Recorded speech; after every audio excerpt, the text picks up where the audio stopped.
ゴーダシューデイ。はい、こんにちは、こんばんは、おはようございます。ホワイティ村上です。本日のステップチューブは2021年 WaveDL シリーズと題しまして WaveDL Neo 2 Elite、WaveDL Neo 2、そして WaveDuel 3の3足をご紹介いたします。今回は足数が多いので前作からの変更点や使い分けに加えて短距離目線でどのように使うのかといった3つのポイントに絞ってお話ししていきたいと思います。細かい機能面に関しましては前作と大きな違いは少ないので過去の動画をご覧いただければと思います。ちなみに今作ミッドソールがどれも 25mm 以内ということで 800m 以上のトラック種目でも使えます。ロードというよりもトラック向きになったのかなという印象に感じてます。そこも含めてねご紹介していきたいと思います。はい、それでは行ってみましょう。レッツスターティン。それでは商品の紹介をしていくわけですが、今回の3足に共通することは軽量のアッパーに変わったこととソールの厚さが 25mm 以内になったことです。そこを踏まえながらまずはこちらWaveDuel Neo 2 Elite をご紹介していきます。はい、このシューズで使われている素材はアッパーが軽量化されたニットアッパーに変更されました。他は前作と同じ素材が使われております。アッパーに関しては糸の目を広げる部分を増やすことで軽量化と通気性の向上が実現されました。フィット感はね前作同様に柔らかいです。靴下をね履いているようなフィット感は維持されています。個人的には今作の方が好きな足当たりになっています。前作もねニットだったんですがかなり密度がぐっと高く張りのあるニットアッパーでフィット感は抜群なんですが硬さを感じておりました。でも今作は糸の編成と糸の量をね減らしたことでかなりストレッチの効く柔らかい足当たりになっております。はい、長時間履いても気持ちよさが長く続く不快感の少ない一足に仕上がっております。また短距離で使うなら硬さのねあるアッパーの方が安定性が高いと思うんですが、前作のアッパーはね今作みたいにねがっつりと包み込まれている感じがなかったのと張りがある分前作足首周りこの辺ですね隙間がちょっと出てきたんですよ。で今回はね柔らかくて足全体を本当に靴下のように包むことからブレを抑えられています。スピード系のトレーニングでも使いやすくなりました。そしてミッドソールの素材は変わっておりませんが厚さを 25mm 未満にするために少し工夫されております。本作はインソールのこちらかかと部分が薄くなっております。これ見た目だとわからないんですけど触ると分かります。薄いです。でさらにインソールの下も前作は EVA 素材が入ってましたが今作では不織布に変更されています。そのためねクッションは少し前作よりも硬く感じました。これを踏まえるとこのシューズは全体的に重量が軽くなったこととよりダイレクトに接地感を感じられることがポイントになりました。これに関して厚底シューズと比べるとメリットデメリットが分かりやすいです。着地時にねミッドソールが大きくバンと潰れて変形します。一度潰れてからポーンと反発するのでどうしてもぐらついて不安定になります。アルファフライもね中にカーボンプレートが入っているとはいえズーム X 自体が柔らかいのでどうしてもね多少のぐらつきは出てきます。さらに厚底シューズはシューズ本体に走り方を合わせないといけない操作性が低くなります。一方で薄底シューズはミッドソールが体重を乗っけてもあまり変形しないので安定します。これはイメージしやすいかと思います。それに走り方をね変える必要がないため操作性も高くなります。ここがメリットです。ただそうは言っても長い距離を走ったり足の負担を減らしたい時には厚底のシューズの方がいいとは思います。ただ終わった後にね疲労感が多いっていうのはよく聞きます。でもどっちがいいというよりは目的に合わせて厚底か薄底を使い分けることでより高いパフォーマンスを出せていけると思います。グルービーも言っていましたが短い距離なら薄底の方がコントロールしやすいから走りやすいこれはねホワイティも思います。はい、続きましてウェーブデュエルネオ2です。アッパーが軽量のウーブンアッパーに変わりました。はい、こちらウーブンアッパーです。ベロも一体化したことでパーツは最小限にして軽量化を実現しております。素晴らしい。そしてこのアッパーはですね、横方向へのストレッチは効くんですが、縦方向には伸びにくい素材になっています。そのためスピードもね上げてもしっかりフィット感あるので抜群なアッパーに変わっております。そして前作との変更点を考えた時に、前作重かったんですよ。でかかとのサポートが結構がっつりあったから重かったよねと思う方いらっしゃると思います。今作も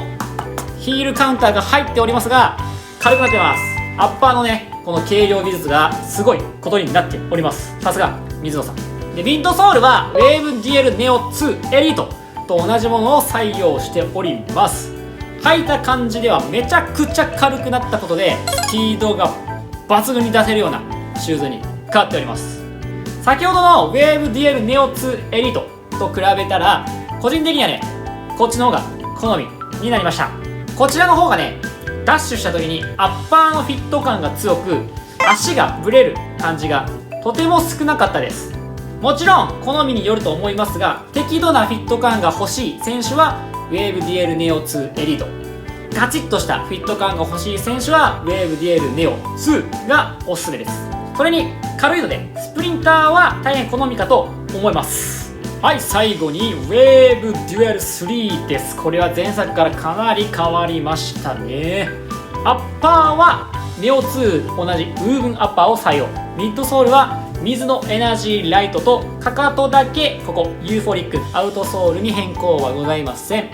このシューズの特徴を挙げるとトレーニングでも使いやすいように耐久性も考えられているところです。アッパーに関しては先ほどお伝えしたウェーブデュエルネオ2と同じウーブンアッパーですが、つま先に補強を入れております。アウトソールには耐久性に優れた X10 が使われております。ホワイティも足入れさせていただきましたが、前作よりむちゃくちゃ軽くなってむちゃくちゃ弾むような仕上がりになっております。ミッドソールにやっぱりトップモデルと同じ水のエナジーライトを採用しているので、学生はね練習用には最高じゃないでしょうか。今回のアップデートを経てより短距離のトレーニング用としておすすめできる一足になりました。はい、それでは気になる水のエナジーライトを使用した高反発なシューズ、短距離にはどうなのかという目線でお話しさせていただきたいと思います。結論から言うと短距離めっちゃおすすめなシューズです。ぜひとも使っていただきたい。使い方に関しては今までと大きな変更はありません。ドリル、流し、スピード練習もうこれ一足で一通りできます。ただレーシングスターやウィンドスプリント2といったトレーニングシューズもあります。これらとのこの大きな違いも伝えていきたいと思います。細かく伝えると何が違うか、スピードの上げやすさに違いがあります。デュエルシリーズは反発力の強い水のエナジーライト、アウトソールにはグリップ力の強い G3 ソールを採用しているので、レーシングスターとかトレーニングシューズと比較すると同じ力で走ってもデュエルシリーズの方が進みます。レーシングスターはスピードを出すためのシューズではなく、ドリルやスプリントトレーニングを正しい動きとして身につけやすくするためのシューズ、あくまでトレーニングシューズです。そのためフォームやドリル、スプリント動作を正しく身につけたい人はレーシングスター、ウィンドスプリントでスピードを上げたい、今より反発力をもらってみたい選手はぜひね今回の3足を使ってみてください。であとウェーブクルーズジャパンやウェーブエンペラージャパンをトレーニングで使用している選手も今作はその2足を上回るスピードが出るので、流しやスパイク以外でのスピードトレーニングはかなり気持ちよく走れます。しかも水のウェーブプレートの恩恵でしならして地面をプレートで押す感覚も養えるため、接地の修正や押す感覚をつかむトレーニングシューズとしても活躍しそうです。カーボンプレートを採用していないところもこちらメリットなんです。カーボンを使えば推進力は出ますが扱いが難しくなります。でもプレートを入れないと推進力が弱い。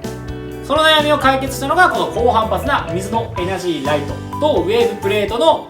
コンビネーションだと思います。本当に短距離のトレーニングには年中使えるくらい機能性が詰まっています。冬季連での逆連も威力を発揮してくれると思います。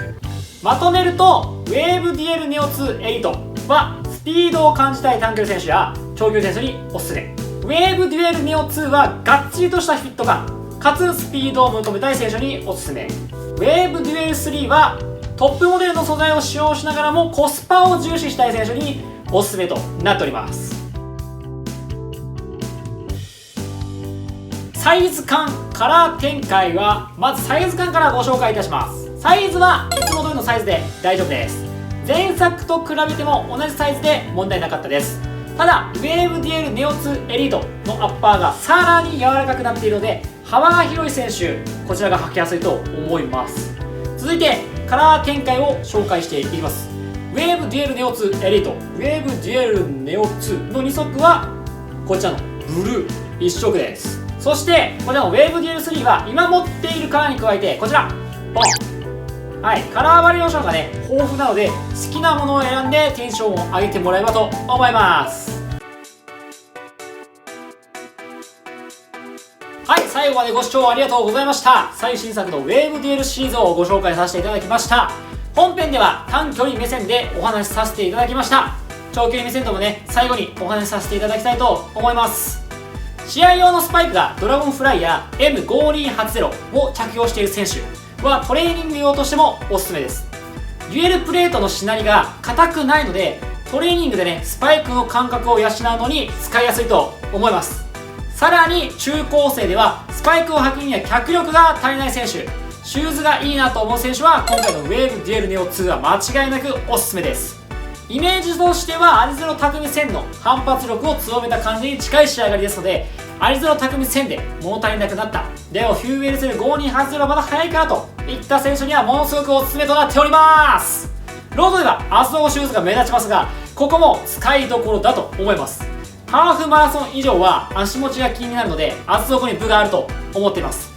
10キロまでのロードレースでは自分で地面を切りたい、走りたい選手などウェーブデュエルネオ2の2足の方がひょっとしたら速く走れるかもしれません。自分は薄底の方が合うのではと悩んでいる選手もぜひ一度試していただきたいシューズになっております。決してスペックが低いわけではありません。ただレースで使うなら相性が大事です。ぜひ皆さん試してみてください。はい、それでは今回の動画につきまして高評価、低評価、コメント、チャンネル登録ぜひよろしくお願いいたします。それではまたお会いしましょう。さよなら、また見たいよー。はい、最後までご視聴ありがとうございました。テップスポーツ金沢店のマッキーです。はい、ありがとうございます。さて今回、ウェーブデュエル3新作の紹介をホワイトよりしていただきました。ミズノのシューズって速く走るということはもちろんなんですけども、速く走るためにはどうしたらいいか、そこにすごくフォーカスを当ててくれてるシューズだと思うんですよ。なので、アップシューズ何を履いたらいいのかなと迷った方は、ミズノを履いておけば間違いないと思います。以上、ミズノの回し物からお伝えいたしました。ではまた次回の動画でお会いしましょう。最後までご視聴ありがとうございました。デュエルスタンバイ。